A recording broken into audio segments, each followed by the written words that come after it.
오늘 이 귀한 주일학교 교사 헌신 예배 자리에 초청해 주셔서 참 감사드립니다. 저는 영등포구 신길동에 위치한 우리와 함께 하시는 교회를 이제 개척해서 섬기고 있는 한용희 목사입니다. 이제 저희 교회 이름이 영어로 하면 임마누엘 교회인데, 이 임마누엘 성가대가 찬양을 하셔서 꼭 저희 교회 찬양대가 와서 꼭 찬양하는 것 같은 그런 느낌을 받았습니다. 오늘 이제 저만 온 게 아니라 저희 교회 성도들도 다 왔거든요. 원래 저희 교회 주일 예배 시간이 오후 2시예요.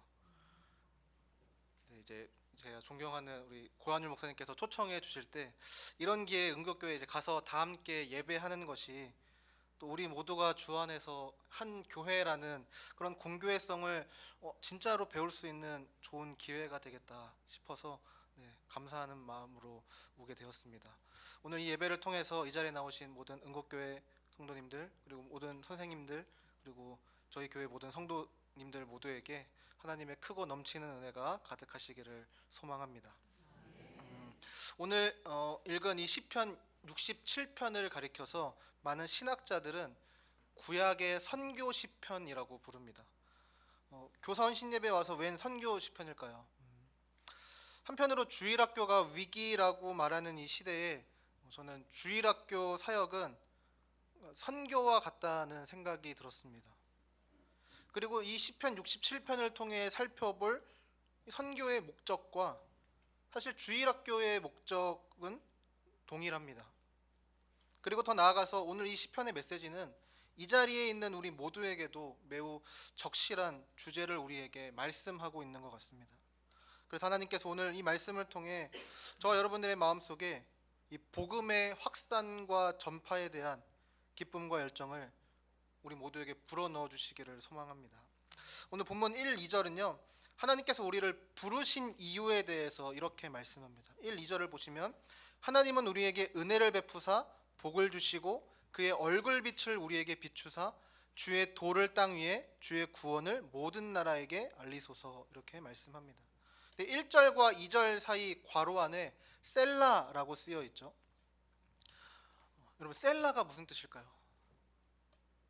원래 이 시편은요 기도이면서 동시에 찬송, 노래였습니다. 예배 시간에 우리가 찬송가를 부르듯이 이들도 이 시편으로 찬송한 것이죠.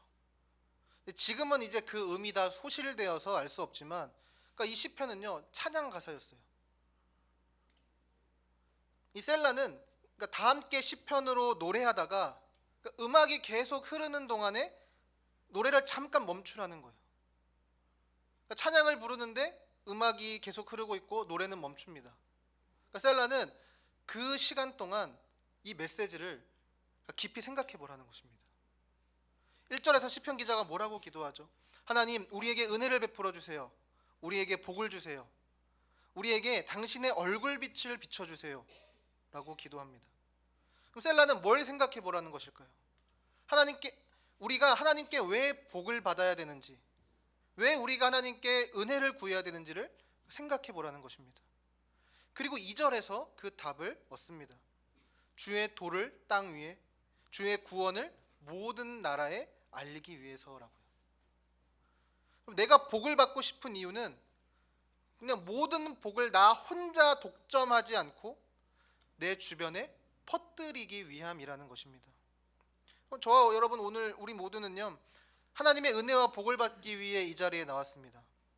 하나님은 이 자리에 나온 우리 모두에게 은혜와 복을 풍성하게 베푸실 것입니다. 하지만 오늘 시편 기자는 이것이 끝이 아니라고 말해요.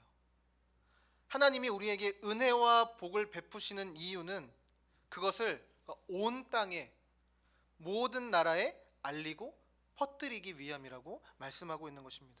여러분, 그런 의미에서 교회는요 주유소와 같습니다. 주유소는 어떤 곳이죠? 기름을 채우는 곳이에요. 그런데 주유소에서 기름을 넣고 그냥 그대로 차를 세워놓는다면 그곳은 주유소가 아니라 주차장이겠죠. 기름을 채워 넣었으면 그 차를 몰고 주행을 해야 합니다. 가려던 그곳으로 가야 돼요. 그게 목표입니다. 마찬가지로 여러분, 그것이 하나님이 우리에게 은혜와 복을 주시는 목적이에요. 하나님께서 교회를 통해 베푸시는 어떤 영적인 지혜, 하나님이 우리에게 베푸신 재능과 은사, 이 모든 것은 퍼뜨리기 위함입니다. 그래서 하나님의 은혜는 이스라엘이 광야에서 먹었던 만나와 같습니다. 그럼 만나의 특징이 무엇이죠? 자기가 그날 먹을 양 이상을 가지고 있으면 만나는 썩습니다. 하나님이 우리에게 베푸시는 은혜 역시 동일해요.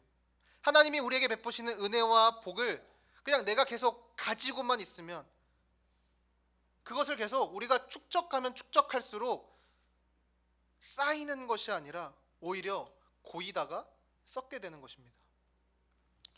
미국의 메들리 러바인이라는 임상 심리학자가 있습니다.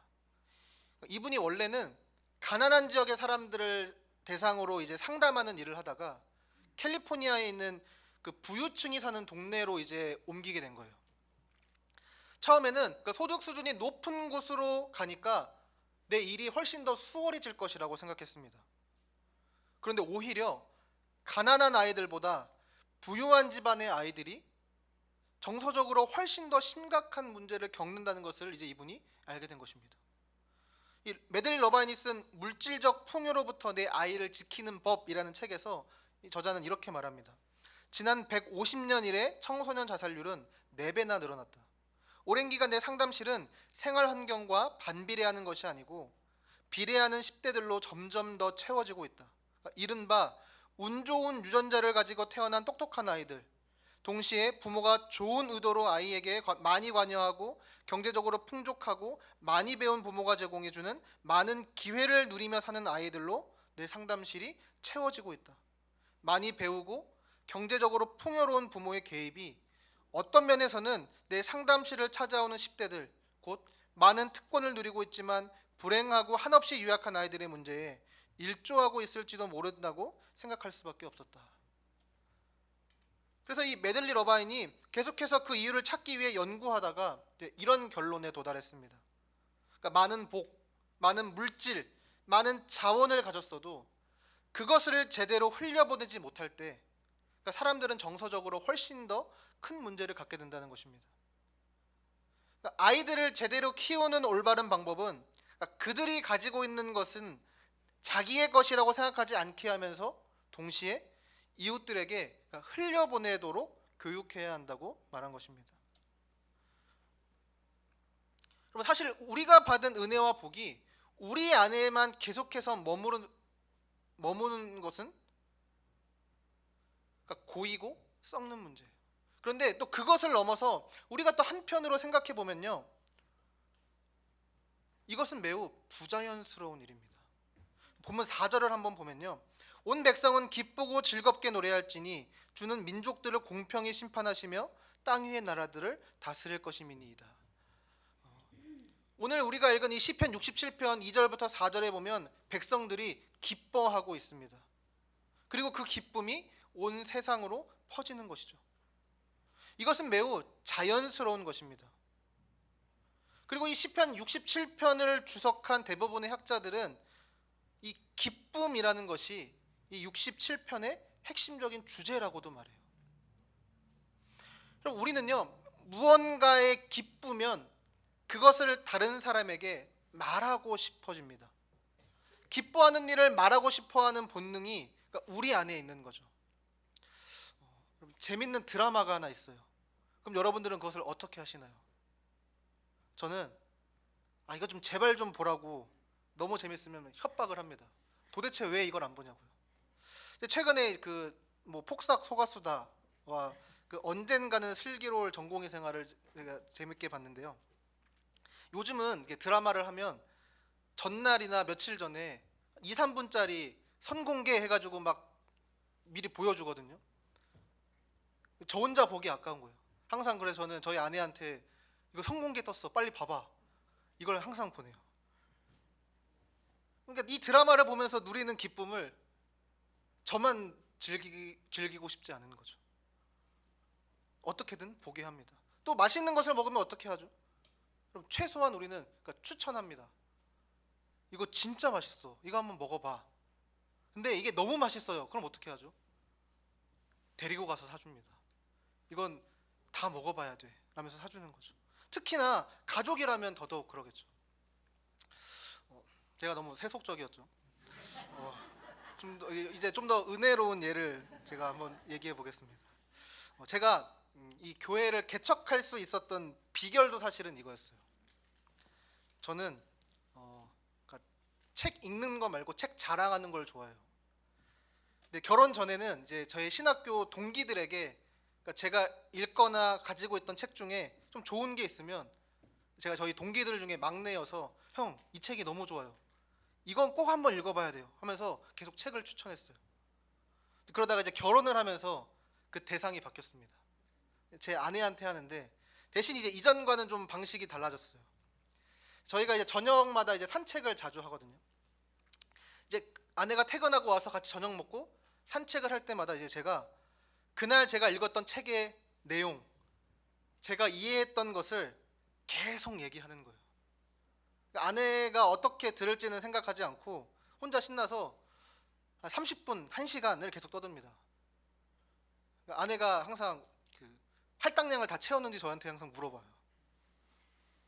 근데 이제 특별히 제가 2023년에 돌아가신 미국의 팀 켈러 목사님의 책에서 저희 어떤 신학적인 그리고 목회적인 영향을 많이 받게 되었는데, 근데 그 팀 켈러 목사님의 센터 처치라는 엄청 두꺼운 책이 있어요. 이제 산책을 할 때마다 내가 오늘은 요 부분을 읽었는데 그러니까 복음을 이렇게 설명하더라.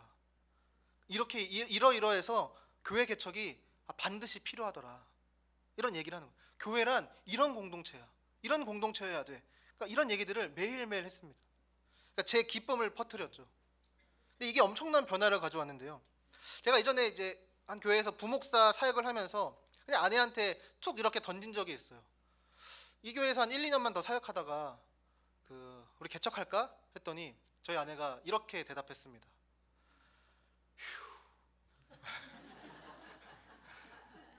근데 이제 제가 계속 그렇게 흘려보내다 보니까 그러니까 이게 아내한테도 이게 들어간 것 같아요.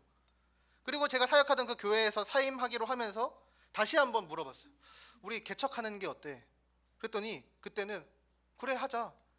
기꺼이 그러자고 해주고 너무 적극적으로 함께 동참해줬습니다. 그리고 여전히 지금도 저의 가장 든든한 지원자가 되어주고 있습니다.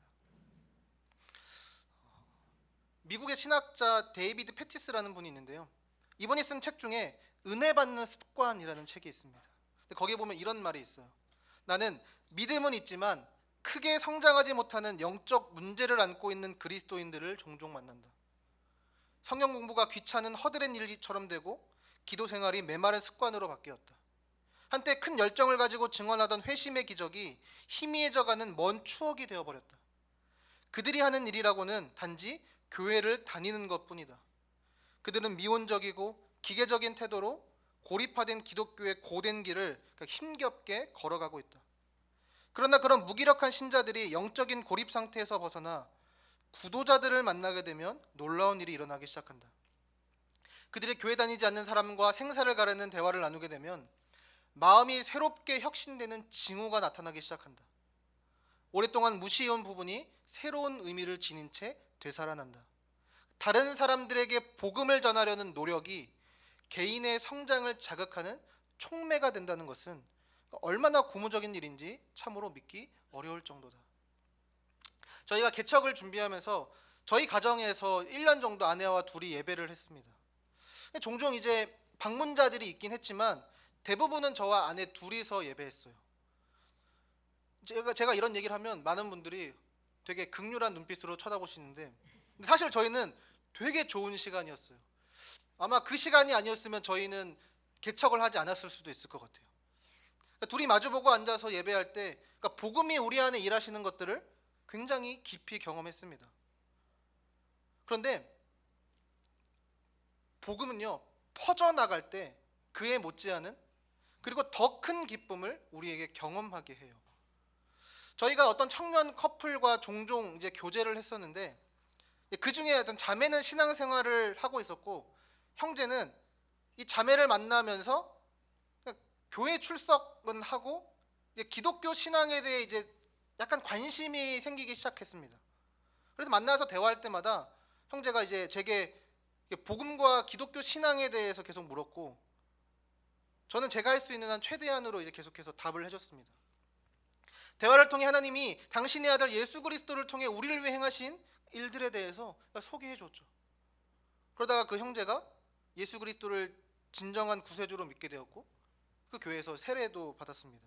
물론 이제 저와의 대화 때문에 그런 건 아니고, 그러니까 이제 출석하던 교회에서 꾸준히 듣고 배운 복음이 그 형제를 변화시킨 것이죠. 저와의 대화가 그 형제에게도 의미가 있었는지는 잘 모르겠지만, 근데 저에게는 확실히 큰 의미가 있었습니다. 내가 책을 통해서, 말씀을 통해서 들은 그 복음이 계속 제 안에만 쌓여 있는 것이 아니라 그 복음을 퍼뜨리는 과정과 시간이 저희를 더 큰 기쁨으로 이끌어갔던 것이죠. 그리고 그 기쁨의 확산이, 그러니까 저로 하여금 교회 개척에 더 큰 열정을 불어넣어 주었습니다.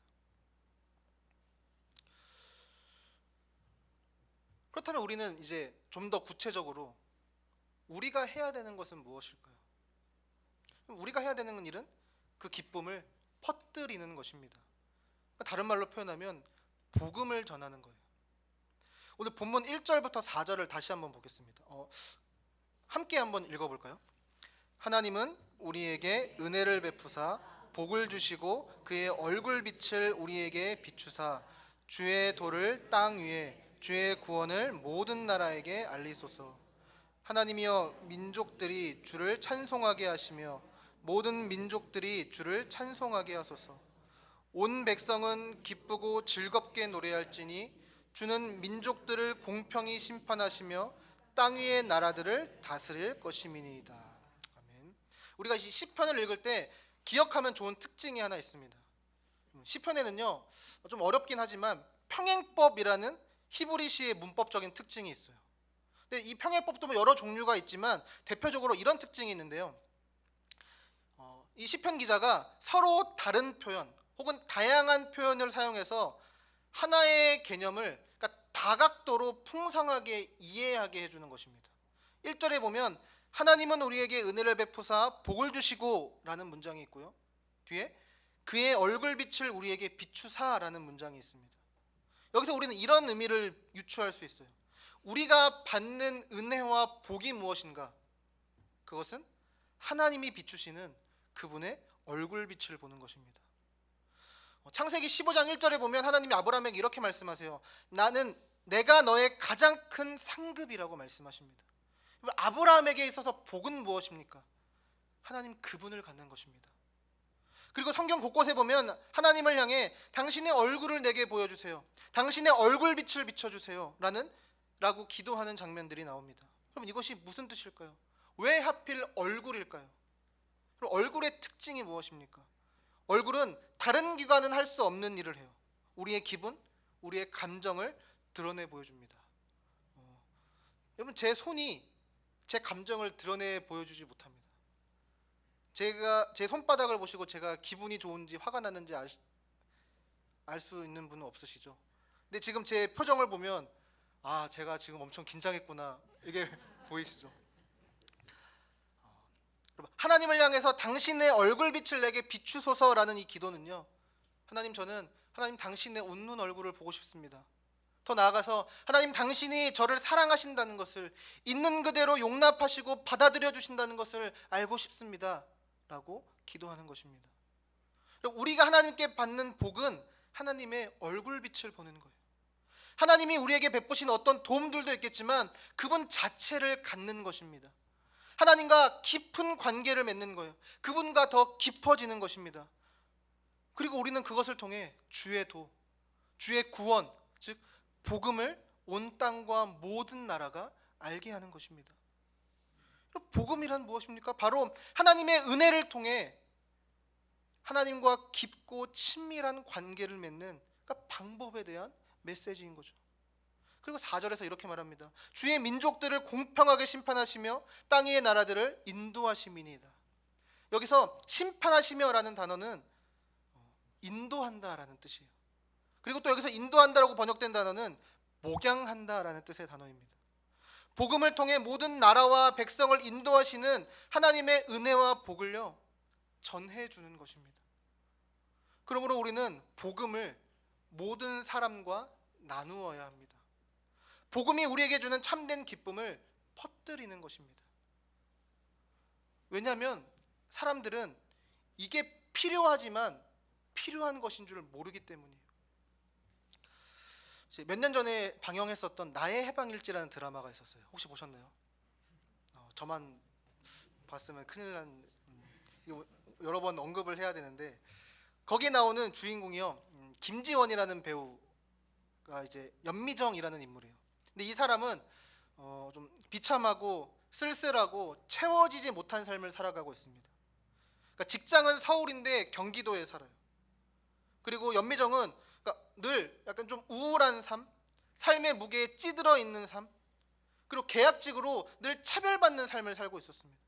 채워지지 않고 조건 없이 사랑받아 본 적 없는 그러니까 암울한 삶을 살고 있었어요.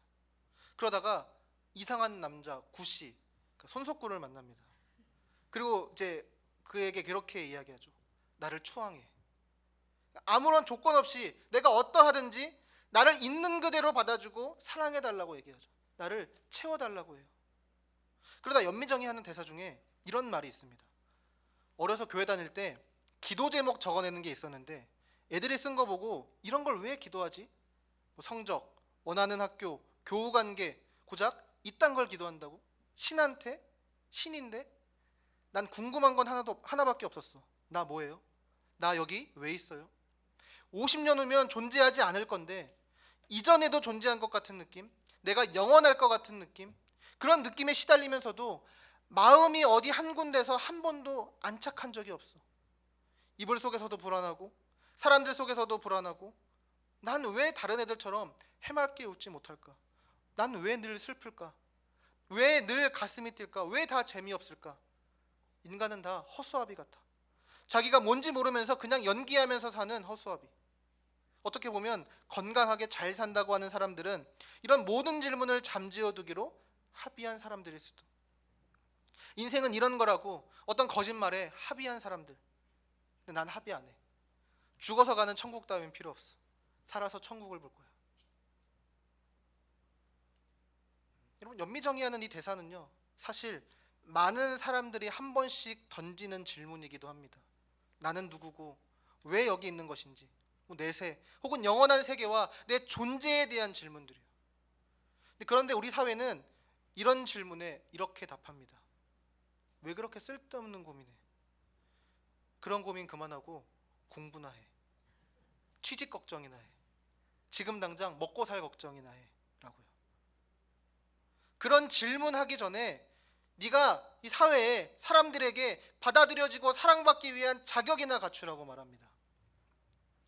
그래서 더 이상 그런 질문을 던지지 않기로 스스로 마음먹는 거죠. 그런데 그런다고 이 질문이 사라지는 것은 아니죠. 우리 모두는 마음속 깊은 곳에 계속해서 왜 이런 것들이 채워지지 않는지, 왜 여전히 슬프고 불안한 건지, 반대로 왜 우리는 무언가의 아름다움을 느끼기도 하고 가슴이 뛰고 기쁨을 느끼는 것인지 여전히 속에서 질문하게 되는 것입니다. 세상은 이 문제에 대해 내려줄 답이 없어요. 하지만 기독교는 이 모든 질문에 대해 답해 줄 수 있는 것이 있습니다. 그럼 그것이 무엇입니까? 우리가 가지고 있는 복음이에요. 성경은 창세전부터 계셨던 삼위 하나님에 대해 말합니다. 그리고 삼위 하나님은 서로를 사랑하셨어요. 항상 서로를 위하셨습니다. 그리고 그 사랑을 퍼뜨리기 위해 하나님을 닮은 존재를 지으십니다. 하나님의 형상대로 지으셔서 그들에게 삼위 하나님의 넘치는 사랑을 나눠주셨습니다. 그리고 그 사랑을 퍼뜨리는 일에 참여시키기 위해 사랑이신 하나님을 닮은 존재로, 그분과 같은 존귀한 존재로 지으셨어요. 그런데 인간에게 죄가 들어왔고 그로 인해서 하나님과의 관계가 끊어져 버립니다. 우리 안에 깊이 뿌리 박힌 죄를 사랑하는 마음은 스스로 하나님을 버리게 했고 그 존귀한 지위에서도 추락하게 만들었습니다. 그리고 우리가 한때 존귀하고 아름다운 존재였다는 사실에 대한 기억을 잊어버렸어요. 하나님께 영원히 사랑받는 존재로 지음받았다는 것을 잊어버렸습니다. 기억 상실증에 걸린 거죠. 그런데 영화나 드라마 같은 데 보면 기억 상실증에 걸려도 100%다 기억을 잃은 건 아니에요. 항상 특정한 순간순간에 대한 그 기억의 조각들이 떠오릅니다. 그러니까 우리의 상태가 그런 것이죠. 한편으로 우리는 우리가 원래 어떤 존재였는지 잊었지만 우리 마음속 깊은 곳 그 어딘가에 그 무엇과도 바꿀 수 없는 크고 놀라운 사랑을 받은 적이 있던 그 기억 조각이 남아있는 거예요. 그렇기 때문에 우리는 공허함을 느낍니다. 그럴 때 계속해서 무언가를 가짐으로 그 공허함을 채우려고 합니다. 돈을 벌거나 관계를 맺거나 승진하려고 하거나 다른 여러 가지 방식으로 사람들의 인정을 받으려고 합니다. 때로는 원하는 것들을 얻기도 해요. 하지만 원하는 것을 얻었다고 우리의 공허함이 다 채워지는 것은 아니죠. 잠시 잠깐은 좋아요. 하지만 여전히 마음 한켠에는 빈자리가 있습니다. 이유를 알 수 없는 마음속 불안과 슬픔, 내가 누구인지에 대한 의문이 해결되지 않습니다. 그리고 성경은 이것을 인간의 비참함이라고 말합니다. 우리는 삶에서 계속 뭔가를 잃어버린 것 같습니다. 계속해서 채워도 올라도 얻어도 만족할 수 없어요. 아무리 누군가와 함께 있고 어딘가에 속해 있어도 꼭 쫓겨난 것 같습니다. 이것은 우리가 무언가를 잃어버렸다는 것을 가르쳐 주는 거예요. 그 무언가가 무엇입니까? 그러니까 우리는 하나님의 얼굴을 잃어버린 것입니다. 우리를 향해 웃고 계신 하나님의 얼굴, 우리를 향한 그분의 사랑, 그분의 인정과 받아들여 주심을 잃어버린 것입니다. 프랑스의 수학자이자 신실한 그리스도인이었던 블레즈 파스칼은 팡세라는 책에서 이런 이야기를 합니다. 왕 위에서 쫓겨난 사람이라면 모를까, 왕이 아니라서 불행하다고 생각하는 사람이 어디 있겠는가. 그리고 이런 비유도 얘기합니다. 입이 하나뿐이어서 불행하다고 탄식할 리가 어디 있겠는가. 눈이 하나뿐이라면 누구라서 불행하다고 생각하지 않겠는가. 눈을 세 개 갖지 못했다고 괴로워하는 일은 아마 없을 것이다. 하지만 눈이 전혀 없다면 슬픔을 가누지 못할 것이 분명하다. 혹시 여기 계신 분들 중에 내가 대통령이 아니라서 불행하다고 생각하시는 분이 계신가요? 없으시죠? 왜요? 그 자리에 우린 있어 본 적이 없거든요. 저와 여러분이 왜 이 땅에서의 삶이 불안한가요? 왜 우리는 계속해서 무언가를 채우고 싶어 하는 것일까요? 우리는 왜 조건 없는 무한한 사랑을 받지 못해서 슬픈 것입니까?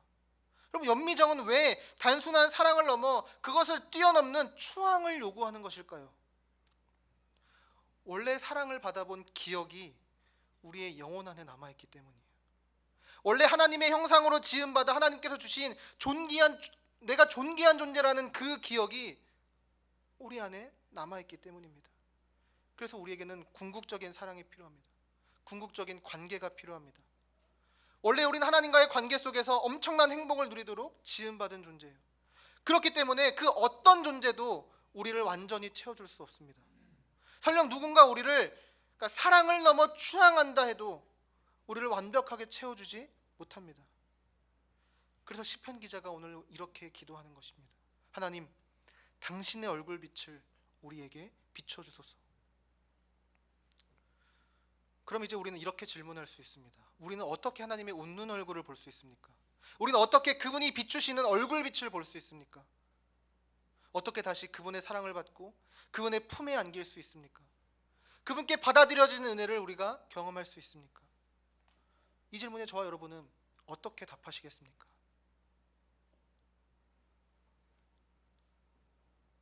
예수 그리스도께서 우리를 위해 행하신 일들을 바라보는 것입니다.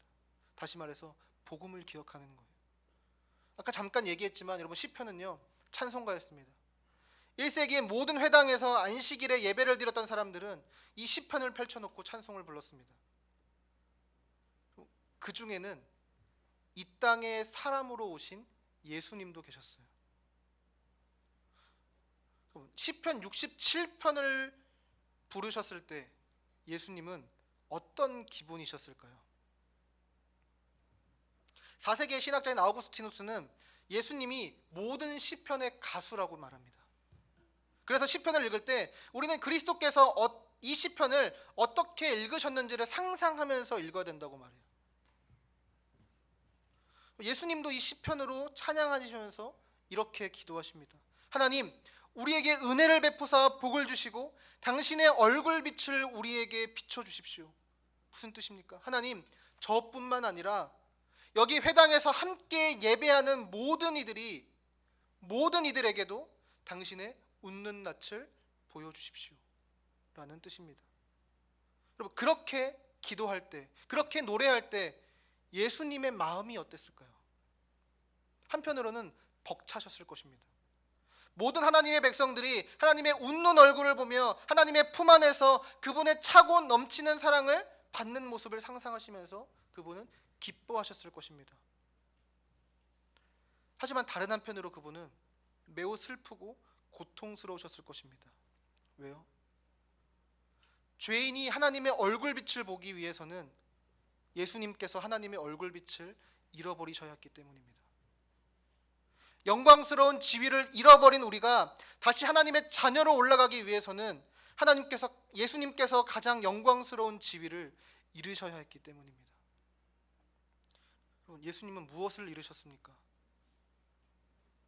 온 우주 만물을 지으신 분이 자신이 지은 사람이 되셨습니다. 우리와 똑같은 사람이요. 심지어 마리아 뱃속에 세포가 되셨습니다. 근데 예수님은 이것보다 더 큰 것을 잃으셨어요. 창세전부터 예수님을 그토록 사랑하셨던 하나님께, 예수님이 가장 사랑하시던 아버지께 버림받으셨습니다. 철저히 하나님의 얼굴빛을 잃으셨어요. 예수님을 향해 늘 웃어주시던 그 하나님의 낯을 하나님께서 거두셨습니다. 그래서 예수님께서 십자가 위에서 이렇게 외치시죠. 나의 하나님, 나의 하나님, 어찌하여 나를 버리셨나이까. 그리고 예수님께서는 철저히 하나님의 진노와 저주를 받으셨습니다. 왜요? 우리가 하나님의 사랑을 받게 하시기 위해서요. 여러분, 연미정이 사는 세상, 아니 우리 모두가 살아가는 이 세상은요, 너는 가난하니까, 경기도에 사니까, 중소기업에 다니니까 사랑받기에 부족해, 너는 충분히 사랑받을 수 없어라고 말합니다. 하나님은 예수 그리스도를 나의 구원자로, 내 은혜와 복의 유일한 길로 알고 믿기만 한다면 그분을 믿는 모든 자들에게 누구든지 그가 이전에 어떤 모습이었든 어떤 죄를 지었든 값없는 은혜로 받아주시고 사랑해 주십니다. 환하게 웃는 얼굴로 이는 내가 사랑하는 아들이요 내가 기뻐하는 자라 라고 인정해 주십니다. 우리와 연합해 하나로 묶여있는 당신의 아들 그리스도를 보시며 우리를 그와 같은 가장 존귀한 자로 여겨주십니다. 여기서 우리는 참된 기쁨의 답을 얻을 수 있는 것입니다. 세상이 저와 여러분을 어떻게 평가하더라도, 때때로 우리 스스로가 바라보는 우리의 모습이 작고 초라해 보일지라도, 내 인생의 의미와 목적이 희미해 보일지라도 우리는 우리의 어떠함이나 우리의 자격, 우리의 성취로 평가받지 않습니다. 우리의 평가는 이미 내려져 있습니다. 예수 그리스도 안에서 우리는 가장 존귀한 존재입니다. 연미정이 나를 추앙해줘라고 말해요. 근데 우리에게는 우리를 정말 추앙하는 분이 계세요. 나의 해방일지에서 추앙은요, 내가 누구든지 내가 무엇을 했든지, 아니 내가 아무것도 하지 못했더라도 그냥 그럼에도 불구하고 나를 사랑해달라고 말합니다. 근데 구약 성경에 보면 여러분, 헤세드라는 히브리어 단어가 있어요.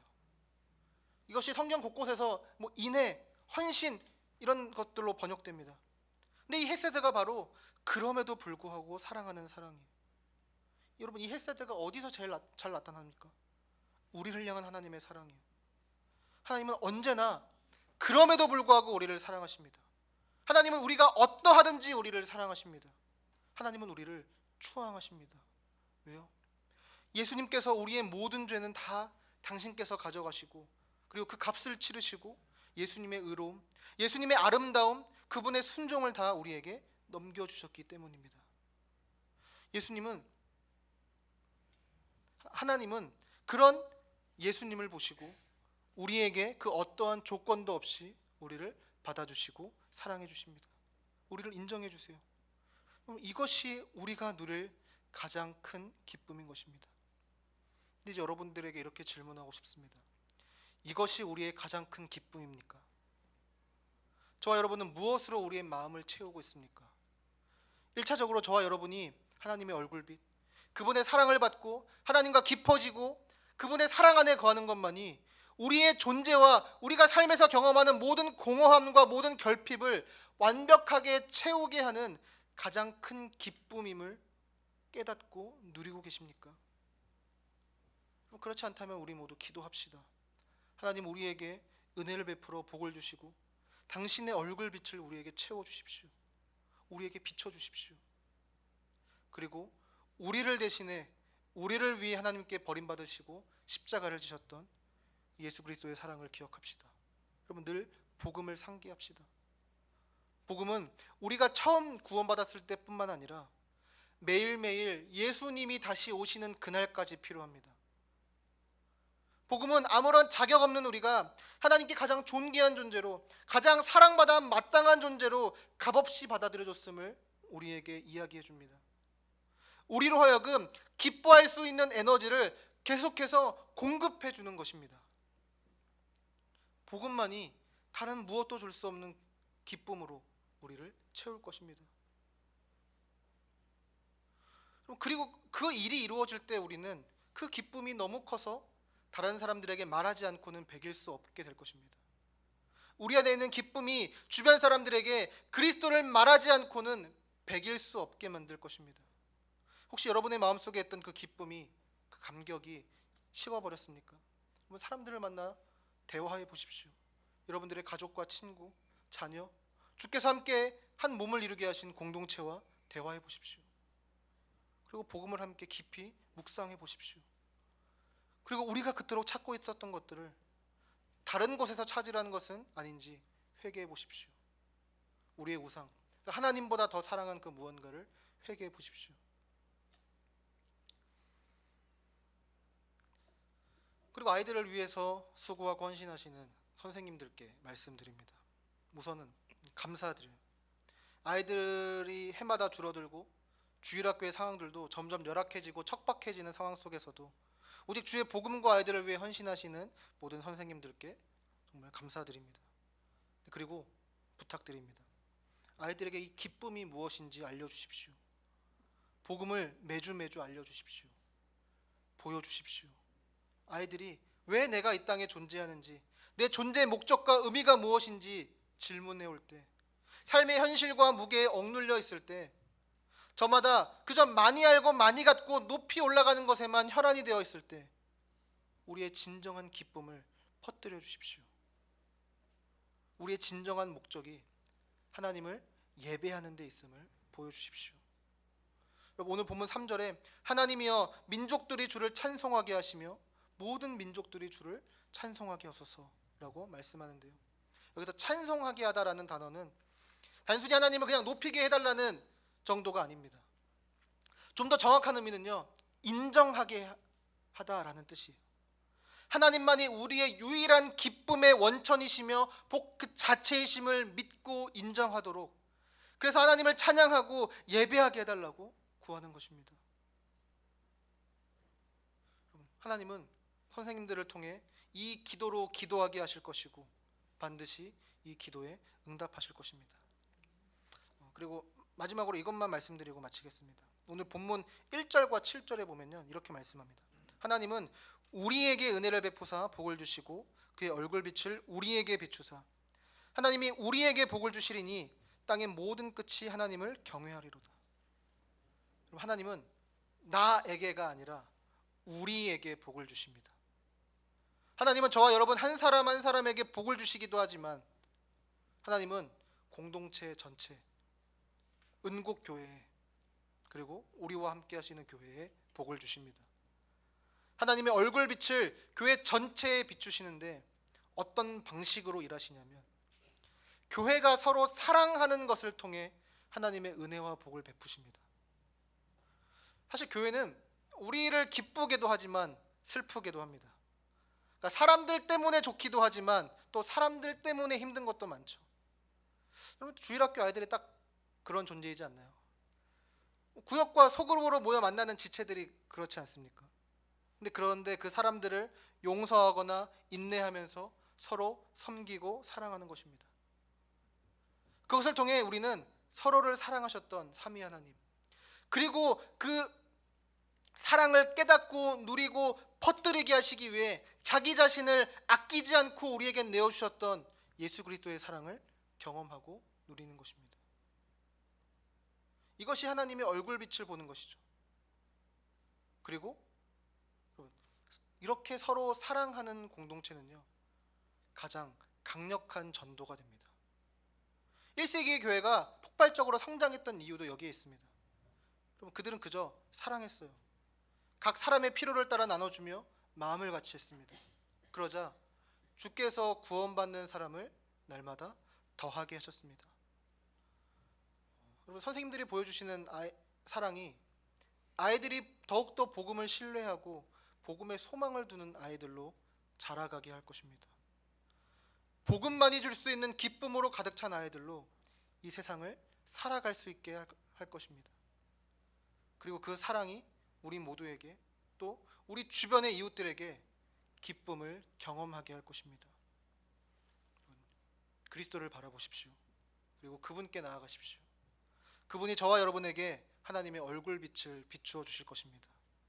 우리에게 기쁨이 가득하게 하실 것입니다. 그리고 주께서 우리를 사랑하셨듯 우리로 하여금 우리도 사랑하게 할 능력을 더해 주실 것입니다.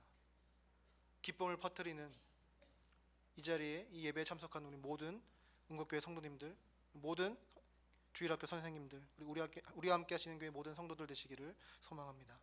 이 시간 함께 기도하겠습니다. 은혜와 복을 베푸신 하나님, 저희에게 당신의 얼굴빛을 우리 위에 비춰주심에 감사합니다. 주님의 그 얼굴, 주님의 그 미소, 주님의 그 사랑을 우리에게 부어주셔서 우리가 누구인지를 알게 하시고 우리가 어디로 가야 하는지를 깨닫게 하시니 감사합니다. 주님, 저희는 너무 자주 이 복을 나만의 것으로 여기며 나만을 위해 쌓아두려 했던 자들임을 고백합니다. 주님, 우리의 마음을 깨뜨려 주시고 우리 안에 부어주신 이 은혜와 복을 세상 끝까지 흘려보내는 자들 되도록 도와주시옵소서. 주님, 우리가 받은 이 복음의 기쁨을 우리의 가정 안에, 또 교회 안에, 주일학교의 아이들에게, 또 이웃들에게 흘려보내는 삶을 살도록 도와주시옵소서. 주님, 특별히 이 시간 주일학교 사역을 감당하시는 우리 선생님들을 위해 기도합니다. 아이들에게 이 기쁨을 알려주게 하여 주시옵소서. 복음을 매주 들려주며 그 기쁨의 증인으로 서게 하시옵소서. 삶의 무게에 눌려있는 아이들에게 주님의 사랑과 주님의 얼굴빛이 얼마나 소중한지 전하는 복음의 통로가 되게 하여 주시옵소서. 때로는 힘들고 지치고 눈물이 날 때에도 주께서 주시는 기쁨으로 다시 일어나게 하시고, 또 주께서 사랑하시는 그 아이들을 사랑하며 섬기며 헌신하게 하여 주시옵소서. 주님, 또한 우리 모두를 주의 얼굴빛을 비추는 공동체로 세워주시옵소서. 주님, 우리 가정과 교회와 이웃 가운데서 예수 그리스도의 복음을 전하고 그 기쁨을 나누며 그 사랑을 퍼뜨리며 주님의 미소를 닮아가는 우리 모두가 되게 하여 주시옵소서. 모든 은혜를 감사하며 주 예수 그리스도의 이름으로 기도드립니다.